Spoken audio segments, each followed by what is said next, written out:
Hey, welcome back to the OC20. I'm Michelle. And I'm Seth. The OC20 is our mini-series where we rewatch and break down the early 2000s teen drama, The OC. Over the next 5 weeks, Seth and I will be discussing Season 3. This is my first time watching the show. Yes, and this is like my millionth rewatch. This season, we're talking behind-the-scenes tea, who Seth thinks is the undisputed MVP, the new faces shaking up the cast, and of course, the iconic finale that everyone remembers. Don't forget, my favorite storyline this season, Sandy Cohen becoming Caleb Nickel. Right. That is insane. I'm still processing that. Also, quick warning, there will be spoilers. Like, everything is spoiled. So if you haven't watched season 3, go binge it and then come back. I watched this in 2 days. You can do it too. All right, let's dive in. Christen, you didn't want to hop on the Sandy Cohen episode? I was really torn, to be honest. I was torn. Okay. It's funny. Nobody wanted to jump on the Sandy Cohen episode. I'm still trying Really? to jump off the Sandy Cohen episode. It'll just be Seth talking about Sandy by himself. I mean, I'll do that one too if you don't find someone. I think I have like a different place in my heart for Sandy Cohen because I loved him from before the OC. Okay. I think it was before. Did you guys see Center Stage? Yes, but like once. So I don't have No. the heart for me is Peter Gallagher in the OC. Yeah. I'm Yeah. a huge Center Stage fan. So even though his character wasn't like phenomenal in that movie, but when I think of Peter Gallagher, I think of Center Stage, then I think of the OC. Wow. Interesting. Yeah. I think of him from The Man Who Knew Too Little with Bill Murray. I don't know if you guys know that. He plays Bill Murray's brother. Oh, wow. And yeah, I mean, he's not in it that much, but that's what I always think of because I watched that way before. And then American Beauty too. I think American Beauty was maybe the first time I saw him. Then maybe like Sex Lies and Videotapes. Oh, and Mr. Deeds. Yeah, Mr. Deeds. Yeah, Mr. Deeds. Oh, Yeah. that was a good one. But he's got the best brows in the biz. He sure does. But we're not talking about Sandy Cohen today. You have Yeah, to sorry. you just have to wait for that, Seth. I know you're super excited. That's your favorite part of season 3. But we're talking about summer today, and we're joined by Christen. Christen, welcome. We're so excited to have you with us. Thank you. Thanks for having me. I'm excited. I want to start off by asking you what your relationship is with the OC. Did you watch it live, and who your favorite character is? Yes, I did watch it live from day one, and it started the year after I graduated high school. So I was still pretty tethered to that age group. I mean, I was still kind of that age group. Yeah. I watched it from the very beginning until the very last episode, and different kind of life transition through the show was like one of my biggest attachments to the show was my oldest niece was born during it, and I was babysitting her every day since she was 3 months old. So my cousin would come, pick her up from my house on her way home from work. But we would sit and watch the OC together with her as a baby and like order Chinese food before she would go home. So it was pretty much the OC and One Tree Hill were those kind of tethered together in this time range as well. But yeah, I mean, I've always loved the OC. I have the whole special edition box set with the clear case and everything. Yep. It's hard for me to have a favorite character. I mean, I'm obviously Team Brody, Seth Cohen from day one, but I found from like rewatching it too as an adult, which definitely hits a little differently than watching it live as a teenager.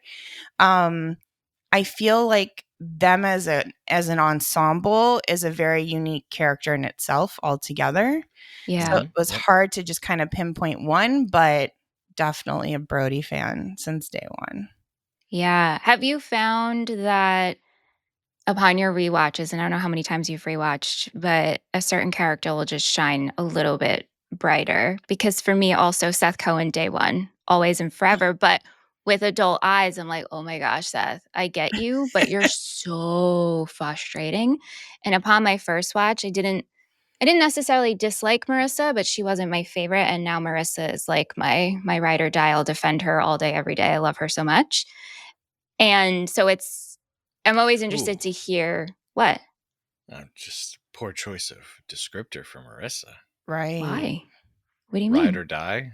Oh, true. Right. I know Freudian it was slip pretty there. awful. Right. But I mean that with Yeah. like, I just love her so much. Uh, and so I'm always interested to hear from people who grew up watching it and if their, perspective changes upon rewatches as you're an adult. I would say Summer is one of those characters. Like, I always love Summer in the beginning, and I love Rachel Bilson herself as an actress.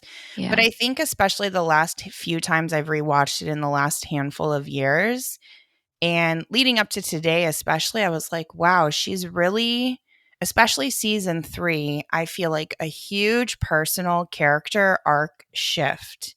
And Yeah. I feel like she kind of becomes the lead of the show. Ooh. Uh-huh. And I don't know that I would have said that watching it 5 or 10 years ago, or even when it was on. I too was not the biggest Marissa fan from the beginning. I wouldn't say I'm necessarily ride or die for Uh-huh. her, Yeah. but I'm like, okay, I understand her a little bit more of like her ups and downs of struggles. But Yeah. there's still some things that are just like, oh, come on, Marissa, like Yeah. Yeah. snap out of it, like it's obvious. But I think really for me, it is Summer in this kind of era of rewatching as a older adult too. I'm not just rewatching in my 20s or 30s anymore. Right. Right. Right. And especially season 3, I think was the Yeah. biggest pivot for her. Yeah. So when we were thinking of how we're going to do season 3 and curating episodes, Seth, he watches the whole season. First time viewer. As if you're just tuning in, Seth has never seen the OC, and this is his first time watching season 3. Yes. And So, well, I was just gonna say, Kristen. So I'm sure you're well aware of that, but nothing for season 4 if you're able to. yes, no Yes. spoilers. No spoilers. Please. Yes. Yeah. Okay. Yes. But it's so interesting hearing Seth's perspective on a teen drama, someone who's just tuning in for the first time as a, mid-30s male. That being said, Seth was like, I want to talk about Summer. Summer needs to have her own episode. And for me, she's the MVP of the season. And I was like, Yes. oh my goodness. Yes. Okay, yes, let's talk about Summer. So Yes. Seth, please tell us why Summer, even though it's obvious, but why Summer? Well, we've been doing this now. This is our 3rd year doing Yeah. this, which if you knock me over with a feather, right? I'm so shocked. You guys ever hear that phrase? Nope. No? Oh my No. gosh. Okay, well, knock me over. It's like you're just so like shocked, like a feather could knock you off your feet, right? I can't believe that we've been doing this for 3 years, and over those 3 years, we've chosen different characters to cover each season, and maybe sometimes they were characters that you wouldn't necessarily pick or so.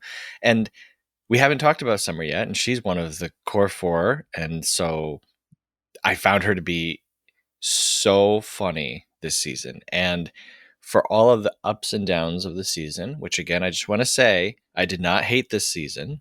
And I understand, as Michelle has been very good about explaining to me all the background stuff as to why this season is kind of hard and all the fan reactions to all the changes in Marissa and everything. I didn't feel that. I had a good time, but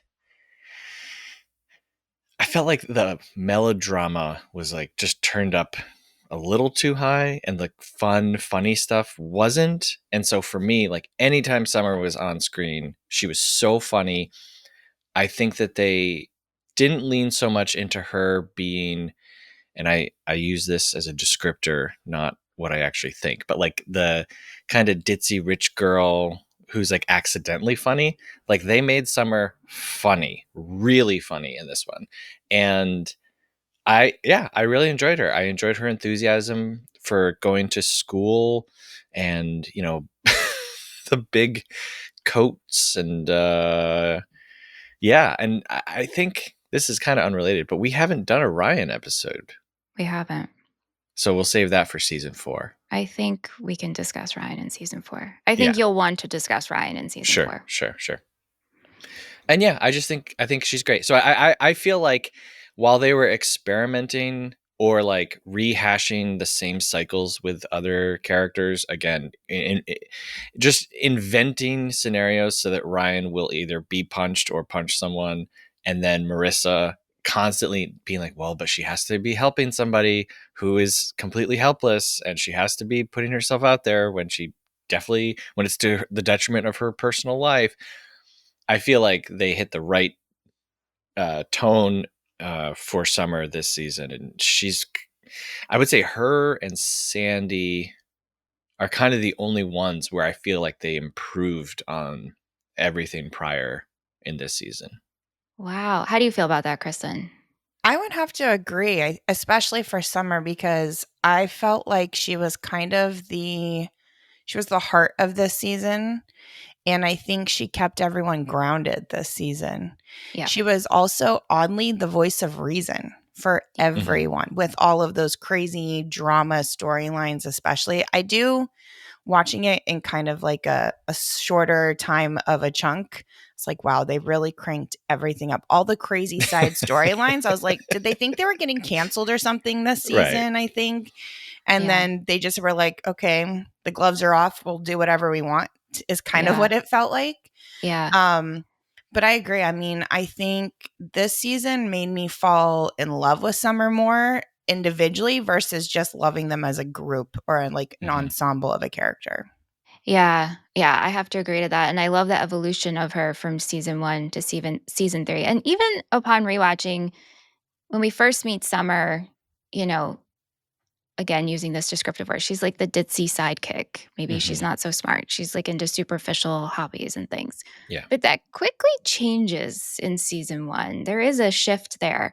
And in this season, there's an even bigger evolution of her. I mean, she gets a 2,300 on the SATs. Yes. Yeah. Insane. Which I love that for her. Yeah. I love that we did that.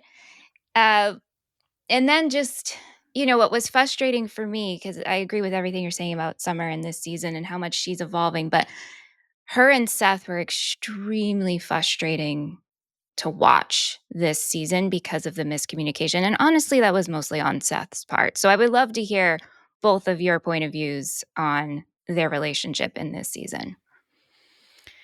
I think for me personally, again, love Brody and would not really talk negatively about it. But Sure. As a Seth character with Summer, he seemed very, he was so much like more whiny, I would say. Yeah. This season. And it was just kind of for the sake of we need to have a fight or we need to have some kind of drama kind of writing, I think, for them. Yeah. My guess, I mean, their chemistry was so good because they were actually dating in real life. Yes. But I think that they were? They you were. Didn't know that, Seth? Yeah, they were. Did I know that? They were together for, I think, Rachel almost the whole Bilson? show. Yeah. Rachel Bilson and Adam Brody dated up until the final season, I think. Yeah. Maybe? Like season 4, they split. Yeah. Mm-hmm. Oh my gosh. And so I guess I knew that. I don't know. Sorry. It's okay. It's okay. It was apparent, I think, that they were probably like, this is a high school relationship. They have to have some kind of conflict. They have, this is not a perfect, right. No high school relationship just as smooth sailing. But it felt very much over the top, in my opinion. And he just had to have some kind of complaint or whininess or, some kind of angst just to throw it in to create conflict in their relationship. And then she kind of had to be the bigger person. I think that's also why we see her be the voice of reason more this season and see her kind of shine a little bit more because it wasn't an insecurity or jealousy thing on her end. Right. Seth, what was your perspective of the two of them this season?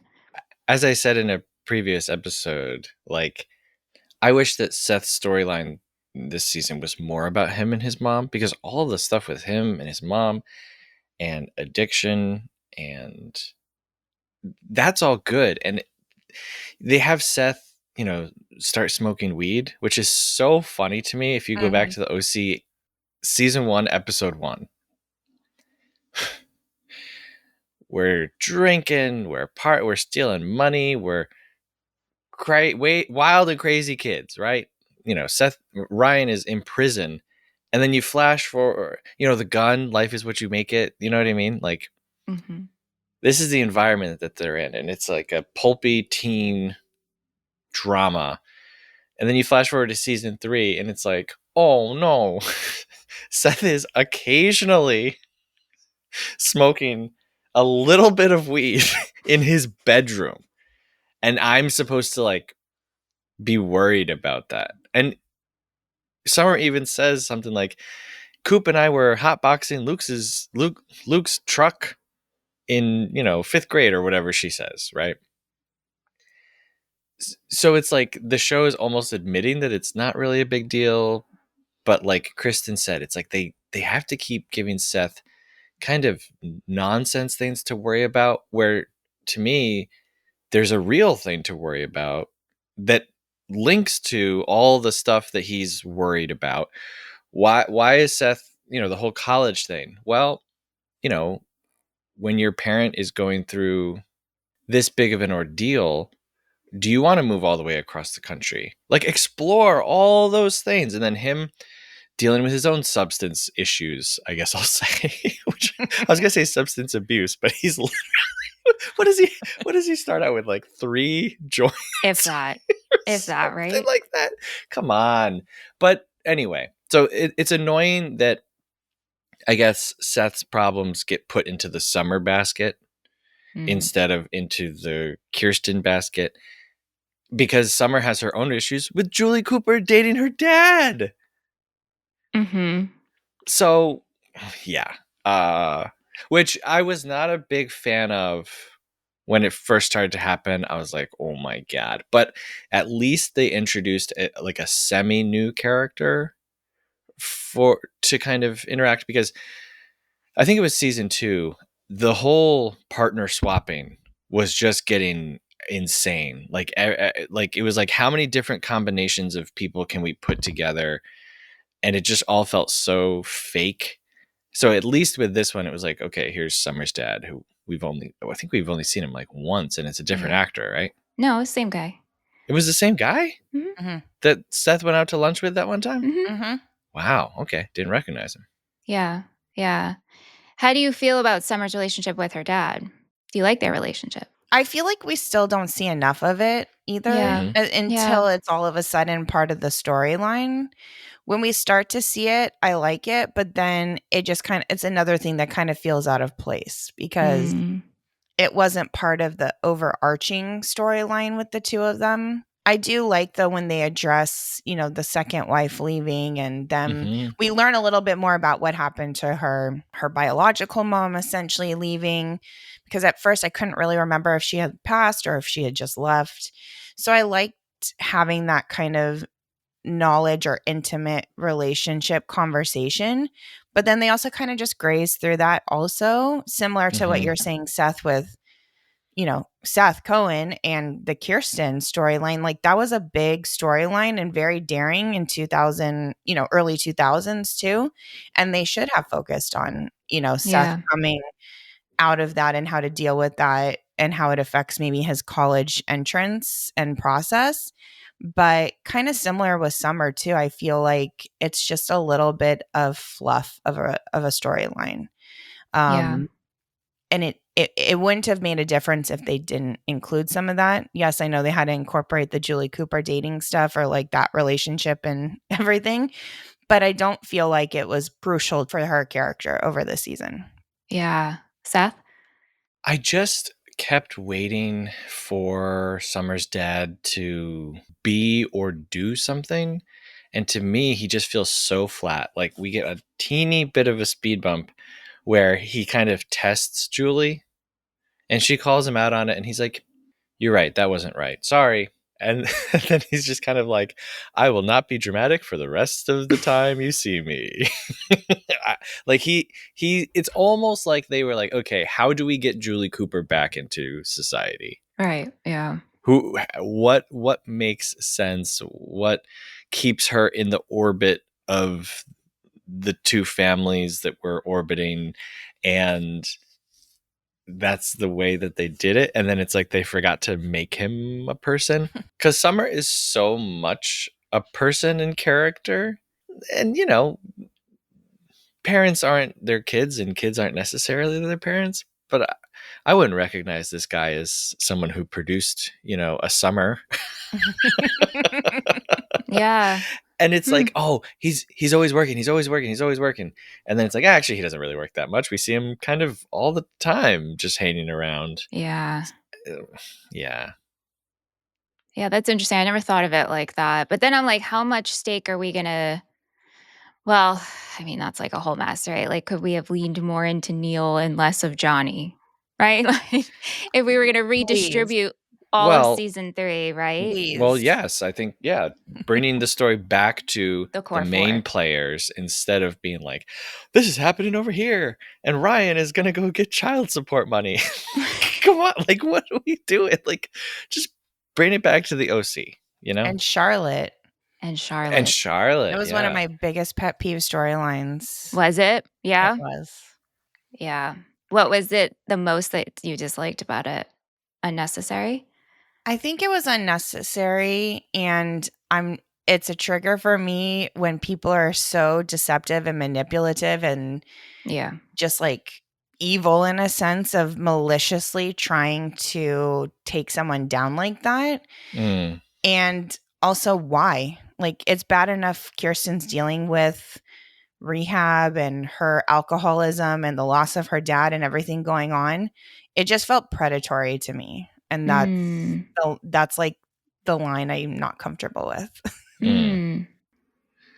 Yeah, it's turning the show into like Scooby-Doo or Columbo. It's like, what if we added in this whole like crime mystery thing with like a sinister boyfriend back at the motel? And I don't know, I just but whatever, that's fine. Yeah. Yeah. And I was just going to add to that, like, it was so heavy on the front end, and then Kirsten just lost her way as the season went on, in which we've touched upon. Well, is it like, it seems like this season they wanted to have, I don't know how to say it other than like, they wanted to have like a big set piece rather than character development. And set piece isn't the right term, but they wanted to have an interesting, I guess just like an interesting story thing. Like, hey, here's this person who's trying to steal all of Kirsten's money, instead of, hey, here's Kirsten's experience going through rehab, coming back home. Like, there's not a lot of internal work that happens with the characters. And that's frustrating because we keep coming back for these characters. So I want to know more about them. Right. And as I told Seth in our first episode, with this season, it was all notes from the network saying we need promotional elements. So it was just like, make it sexy, make it, mysterious. Yeah. So the internal work is like, oh, it doesn't matter as long as we can promote this and this looks, engaging, which is sucky. Yeah, so sucky. Very sucky. Yeah, and it felt very much like a distraction. Yeah. It was distracting in general when, again, you're approaching a very heavy and sensitive topic.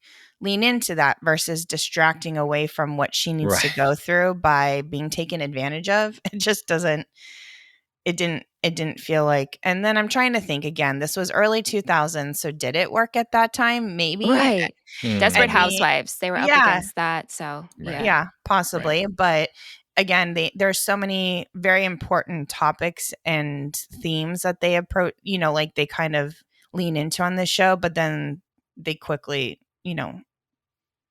veer left and don't really fully go down that road. Yeah. To bring it back to Summer, I would love to know, what are your shining favorite moments of Summers during this season? I think as much as I didn't like the storyline of splitting them up in schools early on, I also felt like that's when Summer got to shine the most, was Mhm. when she kind of took control over at Harbor and she was up against Taylor for social chair. And it was like, okay. And that's why I think I associate her with being main character status at this point in the season. I think that was very early on a big uh, highlight for me for her. Mhm. And just her constant, like, she was very on top of things, like the suspicious behavior around Taylor and the dean. And, Seth was like, oh, no, no, no, let it go. And she's like, no, I'm not letting this go. I know what I saw. She was just very Mhm. confident and grounded in that. And she Mhm. wasn't letting him kind of push her around or make her back down. I Yeah. think those were kind of, at least for the start, the biggest moments. And I think the Brown stuff, it was really exciting when she got her SAT scores and not even understanding what a big deal that was. I Mhm. know. Mhm. And then just being very, transparent and like, hey, I am smart and I can excel and I can apply myself. And kind of that being just a confidence booster for her. I think, Yeah. her also pushing and pulling really to keep the core four together and keep them on track and on pace. And when Marissa with the whole Johnny stuff, she was like, what are you doing? And she was very much Mhm. calling her out the whole time. I was like, thank you. No one else is going to do this, right? So I think, a big, again, like the whole theme of the season for me with her was she was that voice of reason. And it's just kind of trickled through the whole every episode, really. Every episode, there's some kind of little moments. But I Yeah. think those are the big moments for me with her. Yeah. I also, with Summer and Marissa's relationship, and Kristen, you've watched One Tree Hill. And Mhm. so usually the main female friendships, we put wedges between them. And it could be and almost like they're frenemies. And there's episodes, there's sometimes like seasons where two, female friends just won't speak or they're just so nasty to each other. And in this season, Marissa falls into the Johnny stuff, then she falls into the Volchok stuff. And looking back on it, if you haven't watched in a while, you could think like, "Oh yeah, Marissa, she goes off the wrong path. She goes dark." I'm using quotations. But really her and Summer only have a fallout for like one episode. Yeah. Mhm. It's Mhm. very quick and I actually appreciate that. I mean, it's rushed writing, but at the same time I appreciate that they do come back together. And the moment where Summer has the Berkeley sweatshirt for Yeah. Marissa destroys me every time and I have chills talking about it because Same. that's like I just love that moment so much and Summer just shines in that I in that agree. moment. I agree, especially when she's like, I just rewatched this episode recently too. Yeah. She's like, see, someone believed in you Oh even god. several months ago. And I'm just like, okay. Oh, Summer. But even her just being able to have the open communication, I think is very different between the friendships. Like you're saying, we don't see that on some of the other teen Yeah. dramas. Yep. And her being like, what is actually going on? Like, you Yeah. can talk to me. I may not know exactly what you're going through because I haven't experienced it, but I've been your best friend since how old were we? Just Yeah. talk to me. And I think we see her begging Marissa really for most of the season to just keep communicating with her because she also knows she is that voice of reason for Marissa too. Yeah. As much as Absolutely. Marissa doesn't want to listen to it a lot of the time. Right. Seth, what about you? What are the shining summer moments? Yeah, well, the Berkeley sweater, definitely a good moment. And I love there's I can't remember if it's an opening or not, where Summer is listening to herself Mhm. do a voiceover, Mhm. and she writes, she said, I wrote down in my notes, things should be more poignant and we don't have much time, which feels like the writers of the show making fun of the directions that they're receiving from the Mhm. studio and also how other TV shows do things. And voiceovers in movies and TV shows are considered like a crutch because you're not able to show what's happening, you're not able to convey it in your narrative, so you have to be like, oh crap, somebody hop on a microphone and explain to the audience what's happening here. I don't go that far with it, but Sure. I did think that was pretty funny. And then yeah, Summer helping to get Marissa back into the school.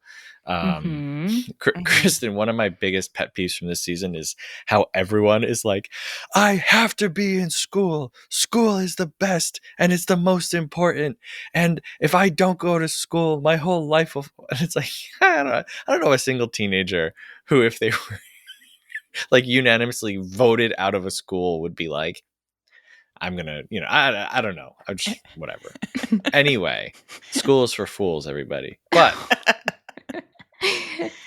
But yeah, Summer's great, and I like how I wasn't sure if she was going to kind of switch her mind about going to Brown, but that she just like Summer feels like in this, like exactly what Kristen was just saying.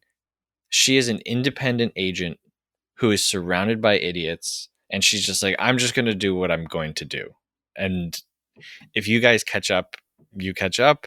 If not, I'm not going to like suddenly change who I am, which I wouldn't say that Marissa suddenly changes who she is, because over the course of 3 seasons, she is consistently doing all of the stuff that she's doing here.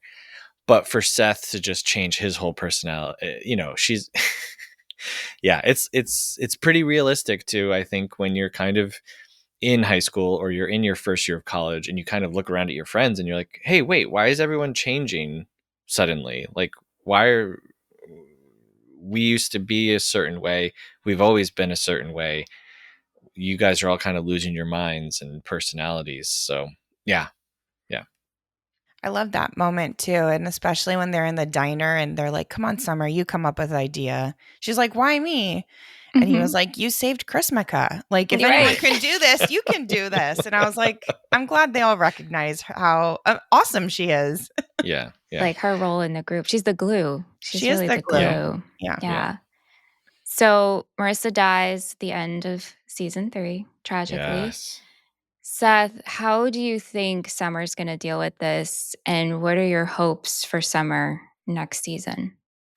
I feel like I've given a different answer each time we've asked this, because to me, like, I have all of these theories. Well, as to what specifically they for could Summer. do. Well, right. Specifically for Summer. Well, I think it depends on what season 4 is. Is season 4 16 episodes that take place over the course of the month after high school graduation? You know what? I have no idea. Does Summer actually go to Brown? Does Summer decide not to go to Brown and go to a closer school to be near everybody as they're going through this tragedy? I don't know. I have no idea. But what do you want? I guess that's my question. Like, what do you want for Summer? Well, I've said I want everyone to leave. So my hope would be that Summer goes to Brown by herself, and then Seth will join her, after 6 months when he goes to the other school. This isn't really a hope. This is I hope not. As I've said before, if Taylor Townsend is introduced as any kind of replacement for Marissa, I'm going to lose my mind, because her and Summer have been best friends forever. And Summer doesn't have a sister, And so Marissa and her are sisters. Get Taylor away from that, please. And I don't know. I just hope that they don't do what they've done with the other two with the other 2 episode 1 season openers, which is like, hey, all that crazy stuff that happened last season, it's just kind of all done away with, and now we're on to a new story. So if they like blow past the death of Marissa Cooper, that would be crazy. So I hope we get to see some mourning. I hope we get to see. And that Summer leaves. Let's have Summer kind of like ruminating on the last few years of the show. Like, I just want someone to stop and think about what has happened so far. Like, we all need to grieve and talk. All these people have been dying and marrying and divorcing, and Jimmy and the Boats, and like Jimmy and the Boats. We be a need band name. We need to stop and talk things through. So I hope that Summer gets a chance to stop and talk things through. And then I hope she gets the heck out of the OC. Okay. We shall see. Mhm. Christen, was there anything you wanted to talk about summer? Anything OC related? Seth, did I miss anything? I think that was the bulk of it. I mean, I love them all really still, but she just holds a very special place in my heart with this season. Yeah, me too. She shines bright. She does shine very bright. And like I said, I still would say, similar to Seth saying, MVP of the season, she's also main character status for me. Mm-hmm. Wow. Of the whole show. I would say of the whole show, but because of this season. Okay, got it. Yeah. She Yeah. hasn't been in that light up until this season, but I don't know what shifted. I can't remember at the time, but I do remember Googling, like, why were they killing Marissa off at this point, right? And back in the 2000s, it was a thing where if you get killed off a show, it means you did something bad and someone was mad at you. And I thought something was going on with Misha Barton at the time, but I can't really remember. But everything I'd seen kind of recently of people talking about it, because everyone's rewatching it now for this generation, it was just kind of creative decision making because of her up and downs and like her, brush with death in general of so many different things. They couldn't let her just keep being okay and let's move on. Right. So it makes sense in that regard. But I remember at the time just thinking, why are you doing this? And this isn't the end of the show. Right. We How all do- were thinking that. Yeah. How do we go on? How do we go on? How do we go on from here? Like she Yeah. survives in OD in Mexico and then this is how it happens. So Right. it was kind of shocking at the time. But now rewatching, I'm like, okay, I can kind of see the Yeah. perspective and the hindsight a little bit better. Yeah. Christen, thank you so much for joining us. Please plug. You have a podcast, so Yes. I will link in the show notes, but please Oh, let us know yes. where we can listen and find it. Yes, thank you for having me. This was fun. It's been a while. We're a little behind, but it's hers, his, and ours, and we do different TV show rewatches as well. We're in packing and moving mode, so we will resume shortly. But we're watching Brothers and Sisters. Did you start it yet, Michelle? I haven't. No, it's on my list. My friend Liz has watched it because I told her you guys were doing it. And she's like, oh, it was such a great show. My mom loved it too. So Yeah. It's on my list. It's a good one. It's a good family dynamic, crazy family drama in itself and how chaotic families can be. So it's very relatable for most in different ways, I would think. Yeah. So yes, you can find us anywhere you get your podcasts from. Awesome. Well, thank you so much, Christen. Thank you, Seth. Hey, thank you. Thank you both. Thank you so much for listening to the OC20, a Movie Friends miniseries produced by Michelle Rubenstein and Seth Vargas. If you like what you just heard, please consider subscribing and leaving us a review. For more information about the show and what else we do, you can check out our website at moviefriendspodcast.com.